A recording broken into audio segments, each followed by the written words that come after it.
While we're waiting, if you're joining us, if you could just go ahead and introduce yourself in the chat, who you are, where you're from, that'd be great.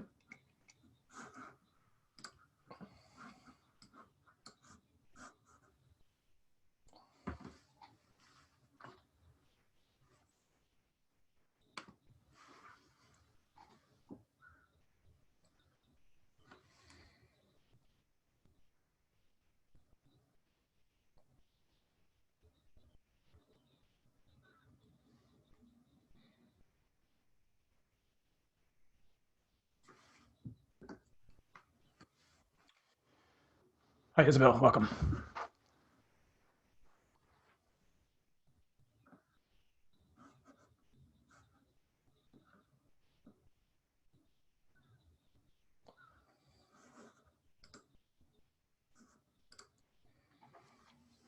Wait another minute or two and then get going.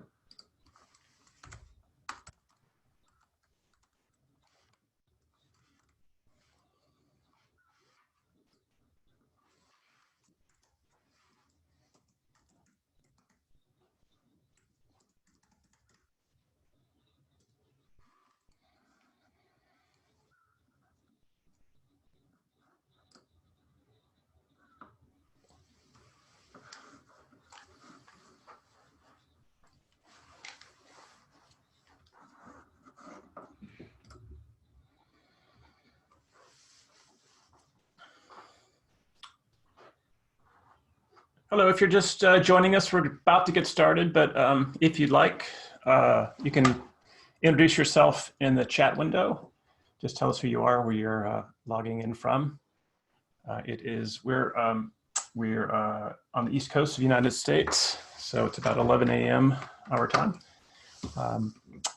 and we're glad you joined us.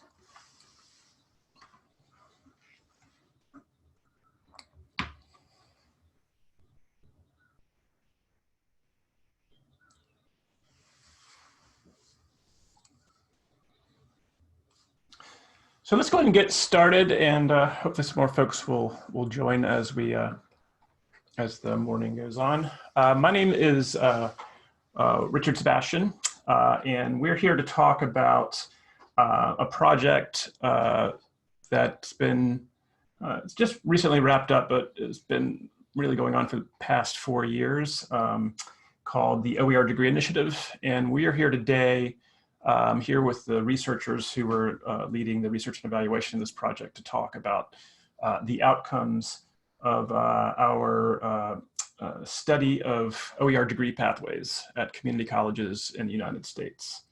And so we just released this report, and we're going to talk about it. So today, the folks who are joining me are Rebecca Griffiths. She's the principal education researcher at SRI Education, which is based in California at Stanford, although she's in DC.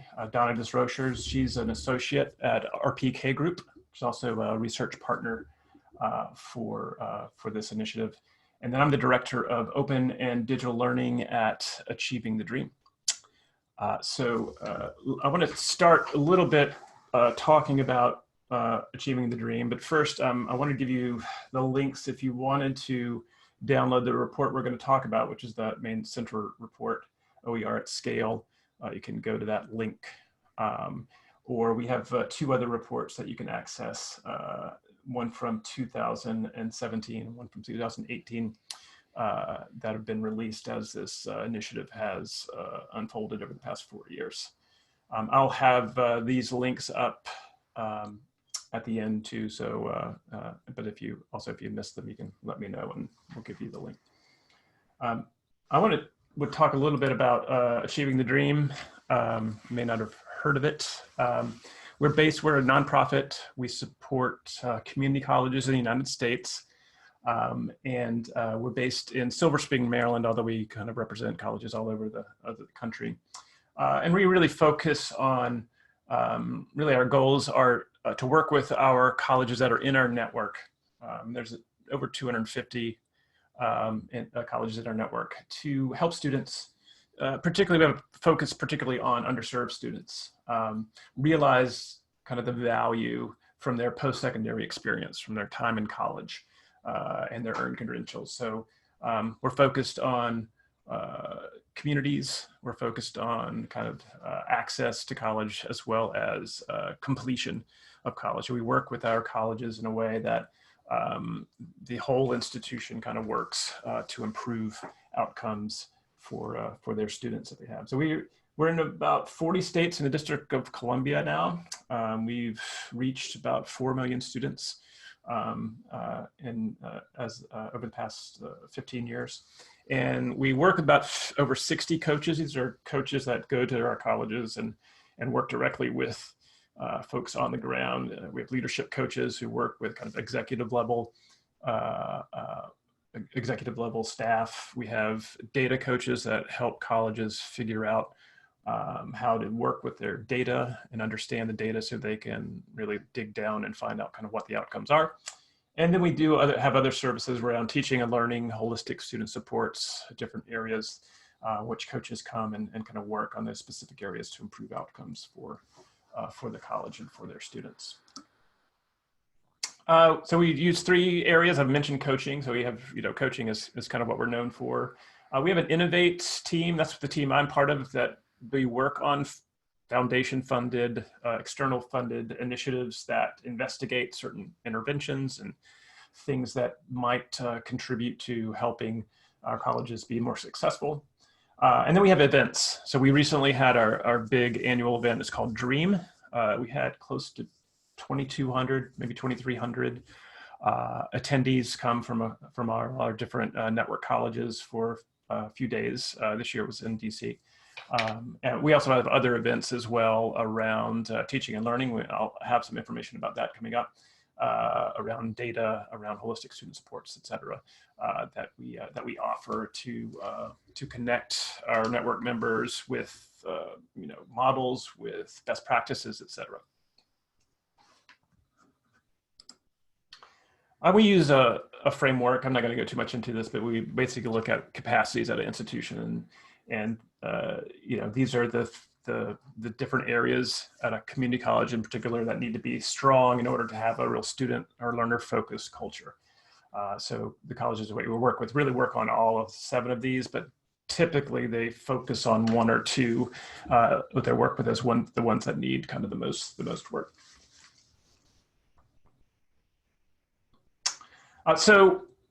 Really quick, I'm going to move into what we're talking about today and why achieving the dream, why we work with community colleges, we work on institutional transformation, why we undertook this work around the OER degree initiative, which I'll talk a little bit about in a second, and why we focus on open educational resources. How does that connect with our mission? And so a couple are fairly clear.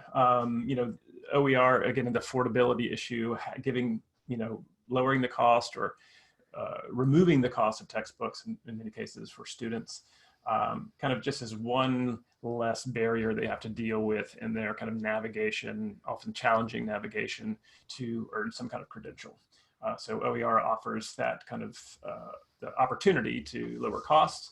And again, access, not just access to these courses and being able to afford them, but afford them so that the materials, the kind of learning materials they need to be successful are available to them on the first day of class. They don't have to wait, as they often do at community colleges, a couple weeks until their financial aid kind of goes through. They don't have to figure out a way to get a credit card if they don't have one, or find the best deal on one, or maybe borrow or not buy it at all, right? So again, if these learning materials are important for student success, and OER gives them the opportunity to have access on day 1. But as I mentioned before, ATD works around this institutional holistic change. And we really saw this model, this OER degree pathway, which I'll talk about the details in 1 second, but as a kind of a lever for institutional change, to develop an OER course at a college, either 4-year community college or in high school, right, is often a faculty choice. So individual faculty can do this.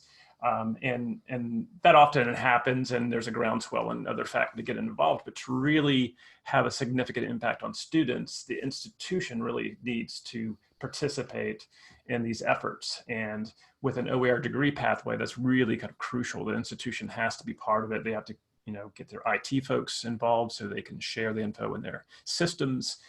They have to have the kind of admissions involved. They have to pull in faculty from different areas so they can kind of create this pathway and not just work with the faculty who are willing to do it, but sometimes do some convincing. So we really saw that as something fits into kind of our work. And then student success. Does this, the guess that we made and from past research and is that these things, the affordability, access, and developing these materials might be able to contribute to higher completion rates for students and more success for students when you do it at this kind of degree scale. So what is an OER degree? If you haven't heard of this model before, sometimes it's called a Z degree. Some refer to it as a ZTC degree, zero textbook costs. These have nuanced differences in meaning.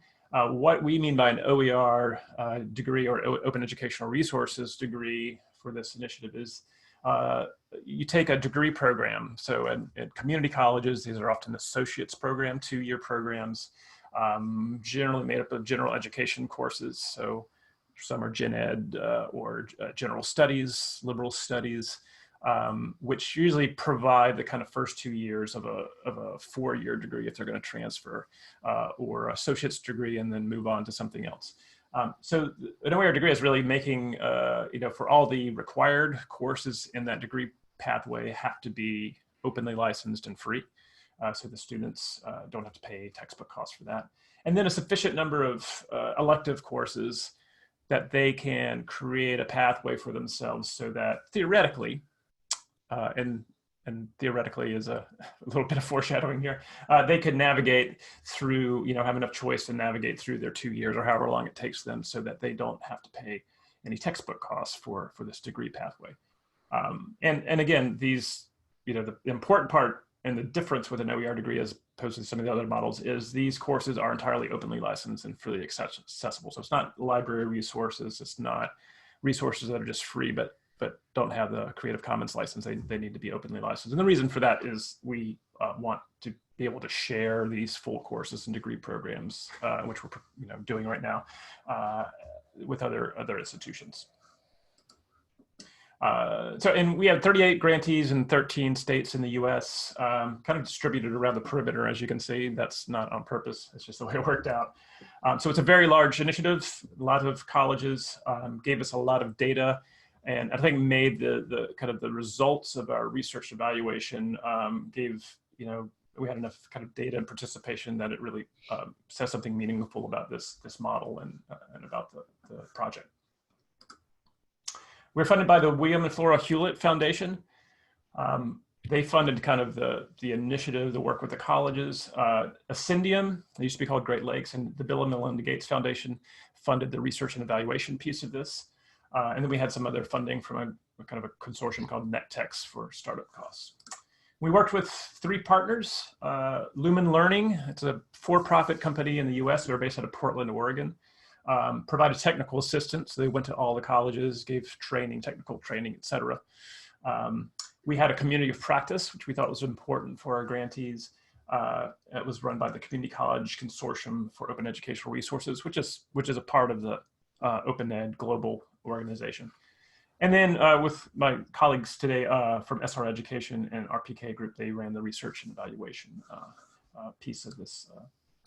So now I'm going to hand this over to Rebecca Griffiths to talk about the research findings, and her and Donna are going to kind of go through kind of what we found.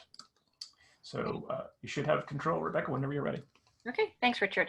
So what I'm going to do now is take you through a very quick overview of the research.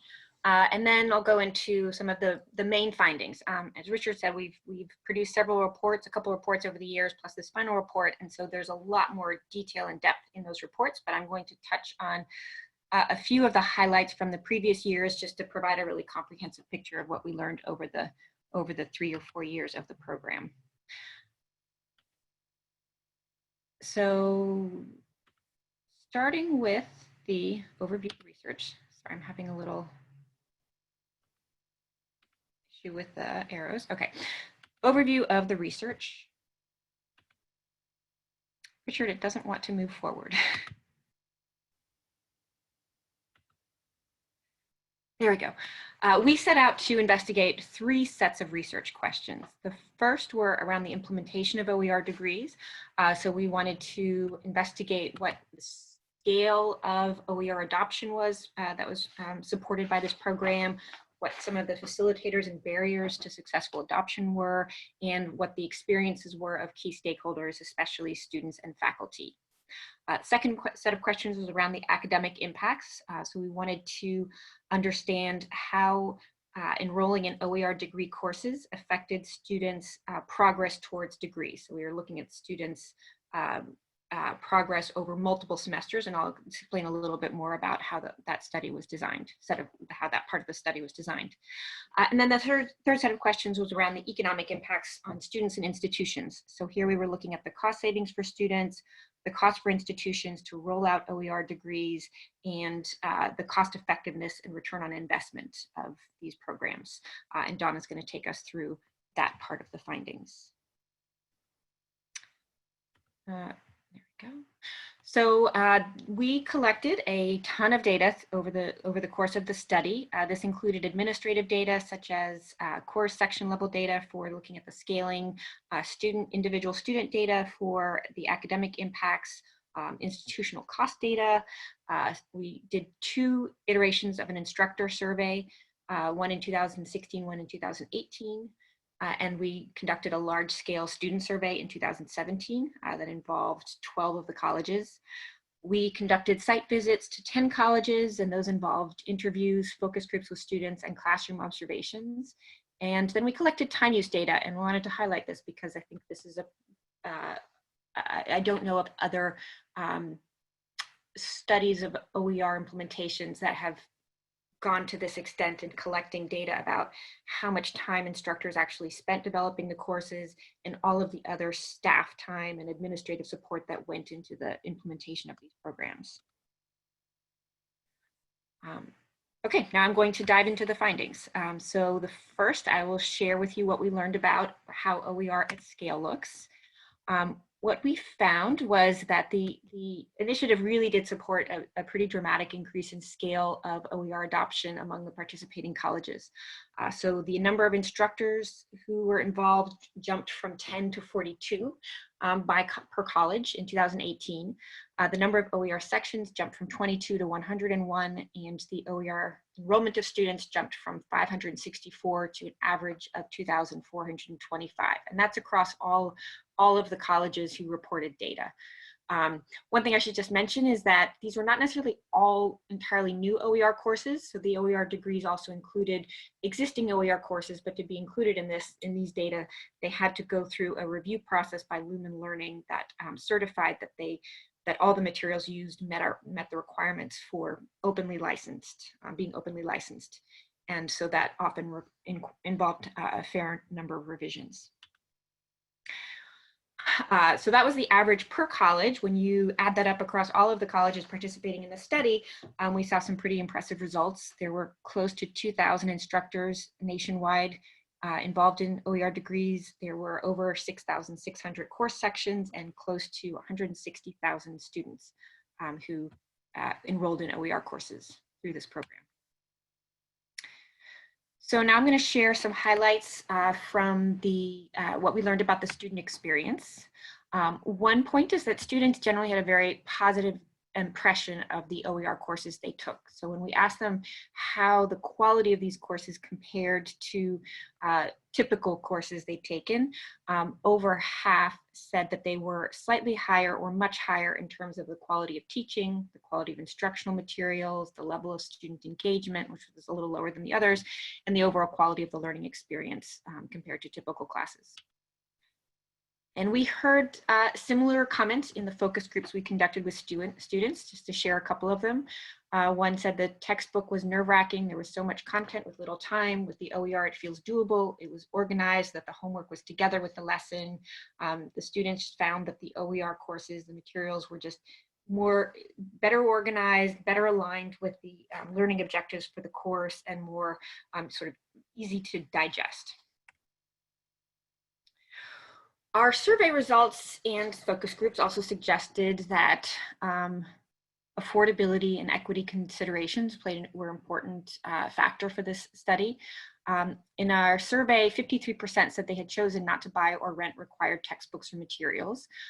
Keep in mind that these were students who, the survey was conducted of students who were enrolled in OER degrees. So for some of these students, the reason they didn't purchase materials was because they didn't need to. But a lot of, in a follow-up question, close to half said that they hadn't acquired the required materials because of cost. So this clearly wasn't just limited to the students in the OER section. 1 in 8 students said that they had withdrawn from courses because of the cost of materials. That rate was higher for underrepresented minorities. And 41% of students said that OER courses would have a significant impact on their ability to afford college. And again, that share was considerably higher for underrepresented minorities and for low-income students. I'll turn over to Donna to take us through our findings about how much students save. Sure. So we know that, cost savings to students is a primary motivation for many colleges pursuing OER courses. And so we know when colleges typically look at this, what we typically see is that they look at the price of a new textbook, and they look at the number of students that are enrolled in an OER course and assume that all of those students would have purchased a new textbook in terms of how they estimate the savings to students. But we know that's not really reflective of student purchasing patterns. We know that students purchase a mix of different types of textbooks, whether that's new, used, rental, or digital. And they also purchase textbooks from different locations. Not everyone's purchasing from the campus bookstore. Many are looking online for lower cost textbooks, and some are not purchasing textbooks at all. So we wanted to look at the savings that reflect those different types of books and the location of purchase. And when we do that, we estimate that the average savings is about $65 to $69 per student enrolled in an OER course. So about 46% less than sort of the traditional method of calculating student savings. And this also includes any incidental OER costs that students may incur, such as OER fees, or if they choose to purchase optional printed materials, which reduced savings by about 5 to 11%, and that's already factored into the numbers that you see on the screen. So overall, through the 2.5 years of the initiative, we estimate that students saved about $11 million overall. Thank you, Donna. And we also asked students how they plan to use the savings from OER courses, and what we found was that roughly half said they would use these savings to cover personal expenses, and a substantial share said that they would use the savings to cover other educational expenses, college tuition and fees, purchasing materials or supplies from other courses, and 28% said that they would use savings towards taking additional courses. In focus groups, again, we heard from students some of what this meant to them personally. So just to share a few of the comments we heard. One student said, I'm a single mom, textbooks are expensive and I don't have financial aid, so it's a big deal because there's no way I'm going to be able to afford a $80 or $100 textbook. Another student talked about how she could use the savings towards summer courses because those the tuition for those has to be paid out of pocket. So now I'd like to share the findings from our academic impact analysis. Here we took a somewhat unusual approach that instead of looking at course level outcomes, as most studies in OER have done, we wanted to look at how engaging in this pathway of OER courses would impact students' progress towards degree, to see whether cumulative exposure to OER courses could really change their trajectory. So we at the start of the project, recruited 11 of the colleges to participate as research partners in these studies. And for each of those colleges, we compared a group of students who took multiple, usually more than one, in some cases one, but usually more than one OER course over a year-and-a-half period. And again, that varied a bit by college, compared to a group of students who were very similar in terms of all of their background characteristics. So their prior academic achievement, demographic characteristics, various factors that are predictive of academic success. So we compared the academic outcomes of those two groups of students. And the way that we measured outcome, that outcome was cumulative credit accumulation and cumulative GPA over the period of the study, which again ranged from a year-and-a-half to four or five terms in case of some colleges. And what we found, I'll explain what this means. This is called a forest plot, which shows the results, shows the effect sizes for each of the 11 colleges, and then the green dot at the bottom is the average across all of the colleges. So the effect size is a standardized measure looking at the difference between a treatment and a comparison group. All of the dots to the right of the bold line indicate a positive result, or that the average outcomes were positive, and the dot on the left of the line indicate a negative result, so that the treatment group of students had a worse outcome than the the control group. That the lines going through the circles indicate the standard deviation, and really what this means is that if you see those circles that are to the right of the line, and they're the lines that go through, to the right of the bold line, and the short lines that go through the circle do not cross the bold line, that means it's a statistically significant result. So what this really shows us is that almost all of the blue dots are to the right of the line. 6 of them are statistically significantly positive. There was only one college that had on average, the treatment students did worse, but the difference was not statistically significant. So this shows the results when we looked at credit accumulation. And if we advance, and if we look at that in terms of the actual difference in terms of credits earned, which is what this chart shows, you can see that the differences ranged from the one negative bar, which is a little over 3 credits, but again, that's not statistically significant, to some colleges where the students who took multiple OER courses earned as much as almost 8 credits more than the comparison group. And on average, the treatment group of students, so again, the students who took OER courses, earned roughly 3 credits more than the comparison students across the 11 colleges.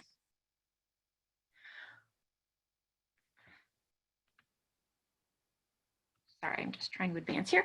Okay, so here's the same result for cumulative GPA, the other outcome measure we looked at. Here, the results were a bit more mixed, and overall, as the green dot on the bottom shows, we did not find a statistically significant difference in the students who took multiple OER courses compared to students who did not. And one way to think about this is that those students who took multiple OER courses were able to attain more credits over the course of the study, and still maintain the same GPA. Given that they had more credits, then that could be seen as an encouraging finding as well. This shows, and we also examined whether there were differences in the effects of taking OER courses for students who are from underrepresented minority groups, or who are low income, which we designated as Pell eligible.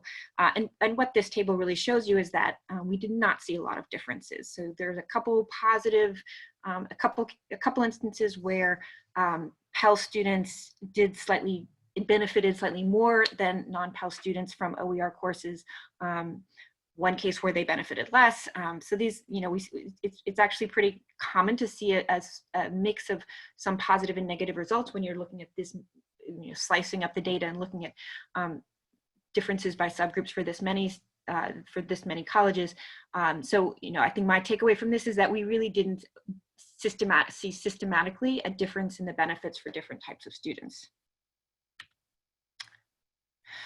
So now I want to share just a couple highlights from the findings of instructor perspectives. Again, we conducted two surveys over the course of the study, and we also conducted interviews with instructors during the site visits. This chart just shows you who was participating. So what we see here, I think that's quite interesting. In 2016, we had a pretty good distribution of different categories of faculty participating in the study. So nearly 20% adjuncts, 31% full-time non-tenure track, that was the largest share, another 19% of associate professor tenure track, 23% tenured, and 8% other. In 2018, the share of adjuncts had jumped up to 41%.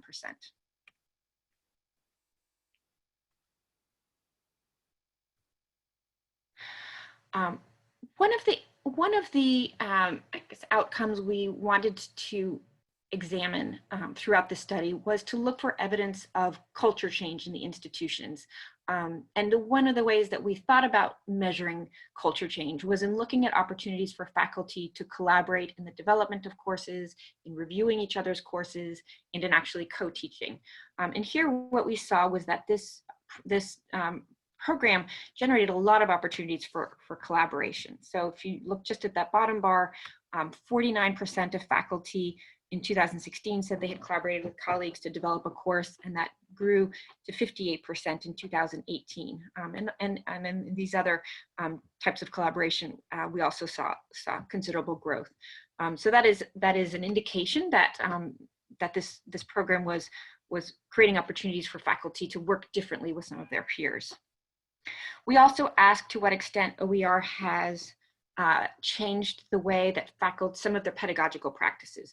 And here what we found was that between 40 and 50% of faculty said that using OER moderately or significantly changed their practices in terms of how they present and use materials, give their students a more active role in their learning, although that was the lowest share, impacted the relevance of instructional materials they use in class, and influence their pedagogical principles and beliefs. And we also found that these percentages, although I haven't shown it here, grew a bit from 2016 to 2018. In terms of the perceived student impact, the instructors were fairly cautious in their assessment of how much the OER course, the conversion to OER, impacted their students' engagement, preparation, and academic achievement. More than half thought that the students were about the same in those metrics, but we did see slight growth from 2016 to 2018 in terms of their preparation and engagement.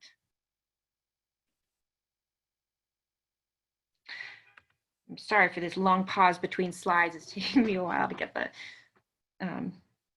arrow button to work. We also asked about the sustainability of the OER courses and found that 83%, so the overwhelming majority of instructors said they had not returned to using traditional materials in a course after teaching it as OER for one or more terms.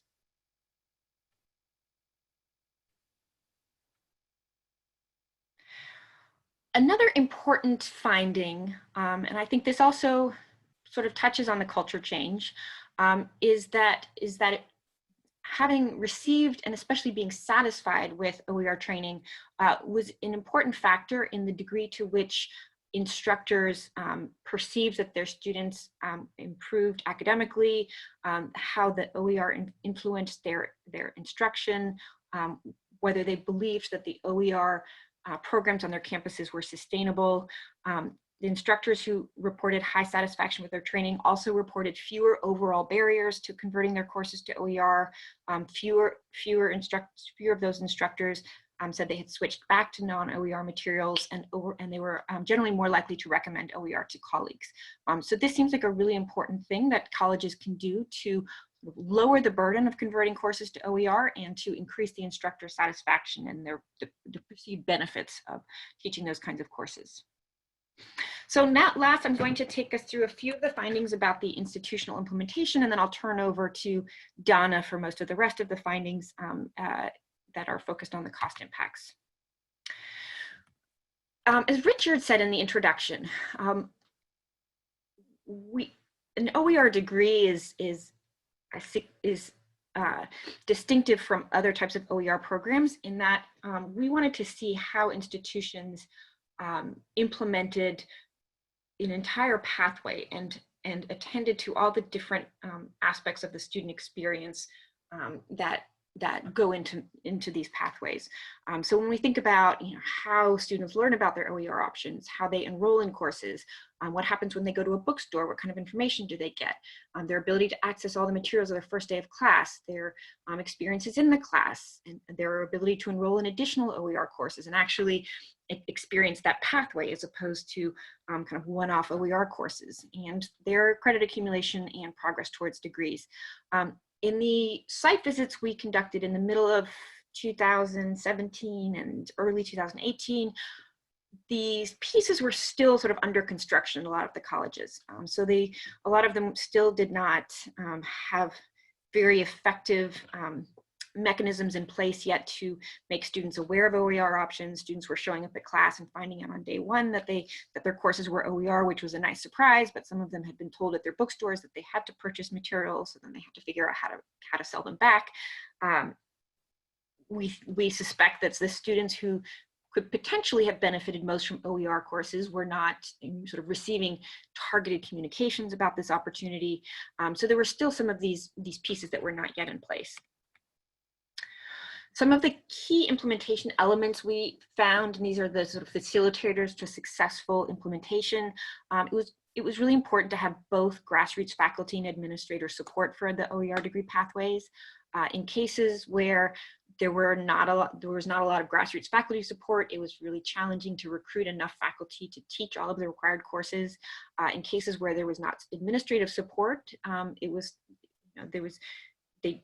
hard to clear away all the barriers and to get the resources necessary to build out these pathways. As I mentioned on the last slide, strategic communications and making sure that students are aware of OER options is a really important piece of the implementation. And as I noted on the earlier slide, the instructor supports, providing training, professional development, also course development supports, assistance from instructional designers, potentially from the library, although usage of librarian support was still relatively low. These are all practices that can really help to lower the burden of course development for instructors. And that brings me to the last element, which is this cross-unit coordination and implementing OER degree pathways as a cross-institutional endeavor, and as opposed to just rolling out a bunch of individual OER courses. So now we wanted to look at what this sort of cost-benefit trade-off is. We've looked a lot at the benefits, the cost savings for students, their improved course experience, the improved credit accumulation, some of the benefits in terms of the instructor experience. And now Donna's going to take us through some of our findings about what the costs were for institutions. Thanks, Rebecca. So as Rebecca mentioned, sort of as part of this study, what we wanted to look at was the cost to support and develop an OER degree. And we really wanted to take a comprehensive measure of all the costs. So we're not just looking here at how were the grant dollars spent that supported the work. And so we've worked with a subset of 5 of the institutions, and they provided us with some additional information on their programs around revenues, expenses, how the faculty were spending their time to create the courses. They submitted time logs to us. We also collected some additional information on the bookstore. And so when we looked at sort of the full cost of developing the OER degree pathway, the average cost was about $576,000 over the full 2.5 years of the initiative.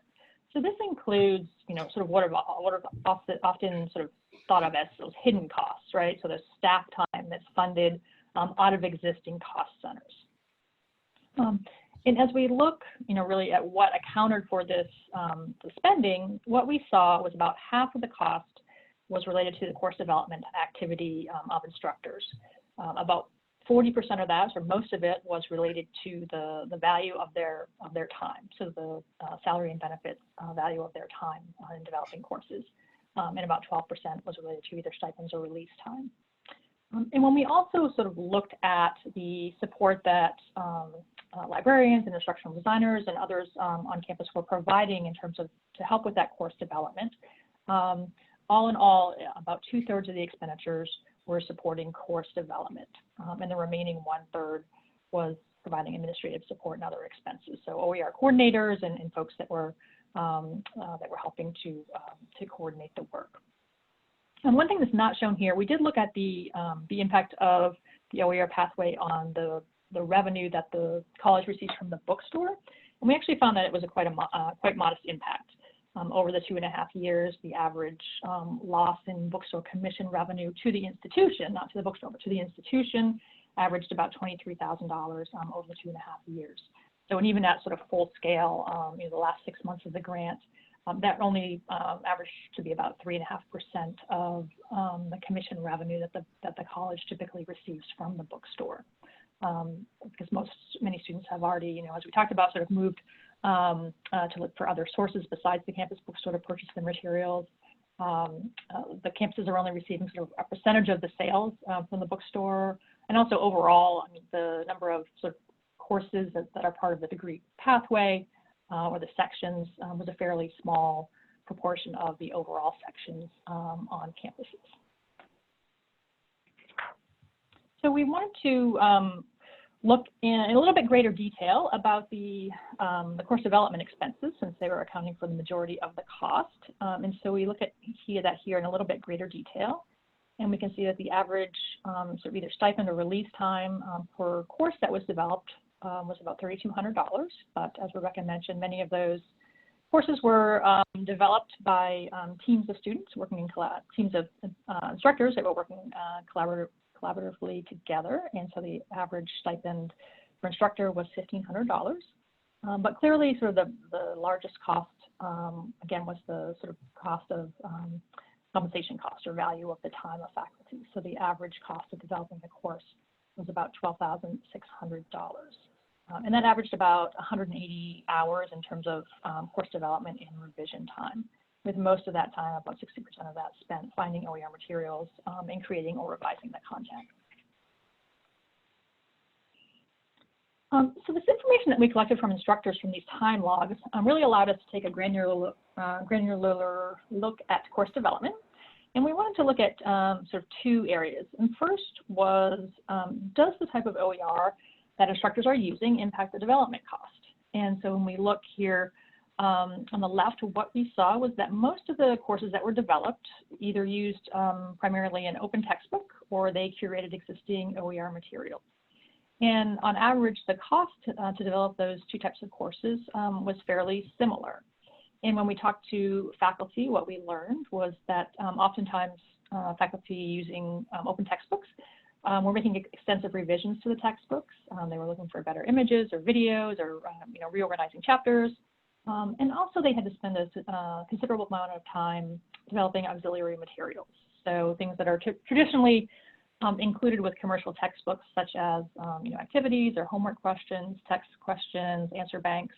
The faculty had to develop those materials themselves.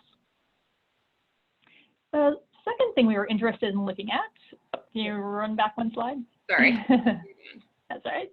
Oh no, wait, I'm trying to go back. Yeah, thanks. Was we wanted to see if a team-based approach was more cost-effective. And you can see here from the two bars on the right that initially courses that were developed by teams appear to be about 60% more expensive than those courses that were developed by individual instructors.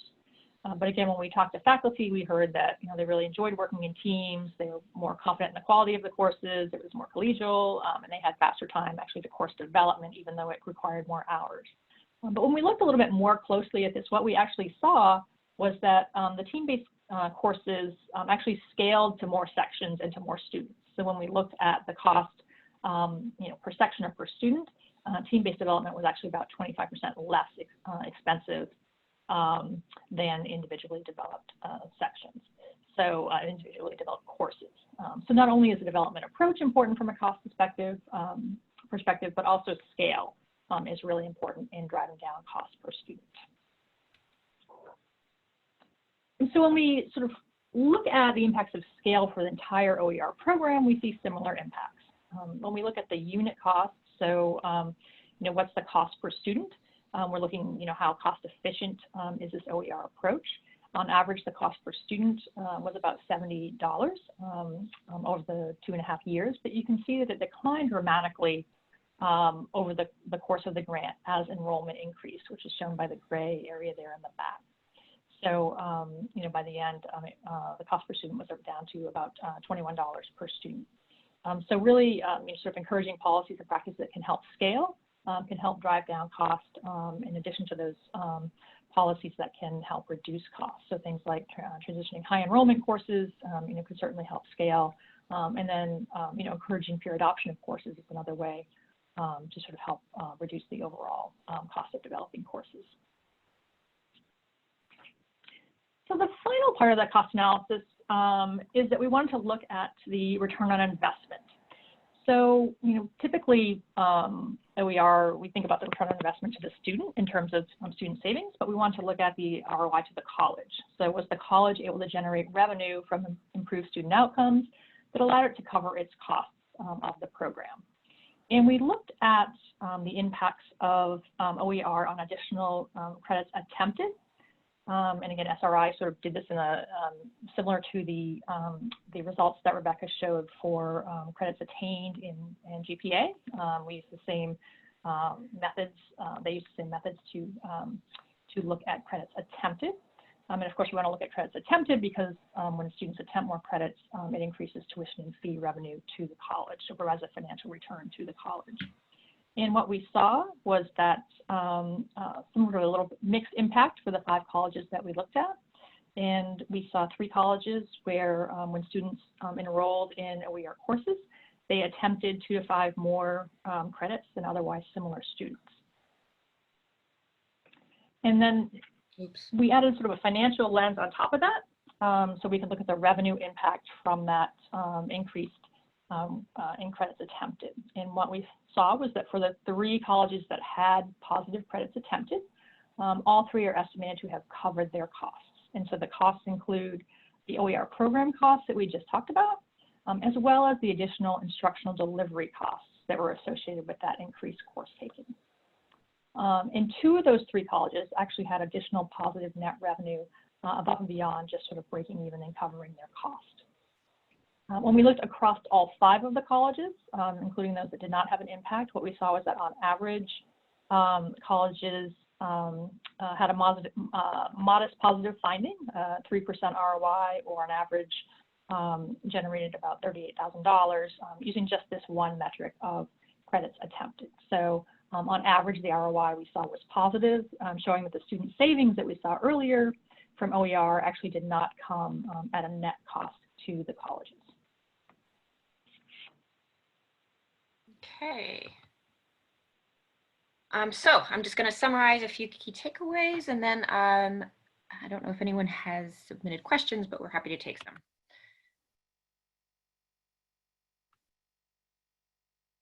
So, so one way to think about this study is that what we were looking at is really what happens when you combine the affordances of OER with institutional transformation. And we saw some really encouraging evidence that this leads to increases in the affordability courses, to access, students are able to access materials, improve quality of the courses, and that this can happen at scale. We didn't spend a lot of time on the instructor burden associated with developing OER courses, but we did find in earlier reports that instructors estimated they spent 1.5 to 2 times as much time developing OER courses. And I think that sort of shows that implementing OER at scale can't be left to heroic individual volunteers. It really requires this kind of institutional effort to both support the instructors and to get all of those other elements in place to give students a really coherent experience. So that's the first point on this slide. And I just would add to that that having this kind of collective implementation effort also is likely to improve the prospects for sustaining these programs, and that's both at the institutional level and likely at the individual course level, that courses that are converted by groups of faculty are more likely to be sustained than those sort of one-off sections converted by individual faculty working in isolation, because those individuals could always leave or decide to do something different. The second point I'd like to conclude with is that the vast majority of these instructors and colleges were primarily motivated by desire to reduce the financial burden on students, to save the students money and to make sure they have access to course materials. We are also very interested in the potential for OER to reinvigorate curriculum and pedagogy. This study did not really dive deeply into what was happening within the classroom. We saw some evidence from the instructor survey that instructors were implementing changes to their classroom practices as a result of using OER, but that is something that we would like to understand much better, and that is going to actually be the focus of our next stage of research, which we are getting ready to embark on with Achieving the Dream. And this will look more deeply at the impacts of changes to curriculum and pedagogy in OER courses. Great. Well, thank you, Donna and Rebecca, for going over the research results, which were at ATD. We're really excited about the outcomes of this initiative, and really happy to share them with you. Actually, let me go back here. If you want to download this report, you can see the URL at the bottom of the screen. We also have 2 earlier reports that you can also download that were interim reports more from this 4-year initiative, and read all the great details in there. I wanted to also let everyone know that Achieving the Dream has a Teaching and Learning Summit that's coming up in St. Louis, April 23rd through the 25th. Like everyone, we're following the kind of coronavirus updates and kind of got, keeping track of that. But so far, we're continuing to have this scheduled for April. And really, we see OER as a component of colleges' teaching and learning work. It's a kind of an important tool that colleges can use to really think about pedagogy, think about classroom practice, and we're really excited to kind of implement some of the things we learned from the research that SRI and RPK Group has done over this initiative to help colleges really implement OER in a way that it's not just an affordability effort, but really is a kind of institutional effort that gets at the heart of engagement in the classroom and involves the center, faculty development center, or other kind of units in the college that will really help scale it in a significant way. So with that, we have a few minutes, and I want to thank everyone for coming today during OpenEd Week and listening to kind of the outcomes of the report. And if you have any questions, please, you can, there's a number of ways of doing that. I'm going to unmute everyone so that if you do have questions, you can either raise your hand or put something in the chat for us to address, and I can repeat them. And I'm also going to send out the link to everyone for the OER report. So we have a few minutes. If you do have questions, please let us know.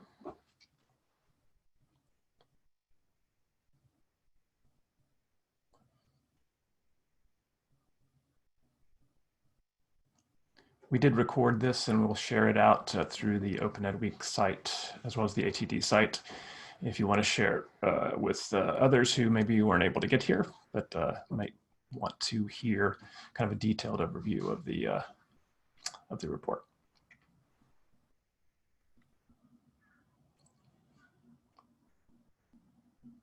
So I do, while I have a chance, want to thank Rebecca and Donna again for being here today and for the great work they did on this initiative and the great work they do, kind of sharing the report findings and with you guys and other presentations that we've done.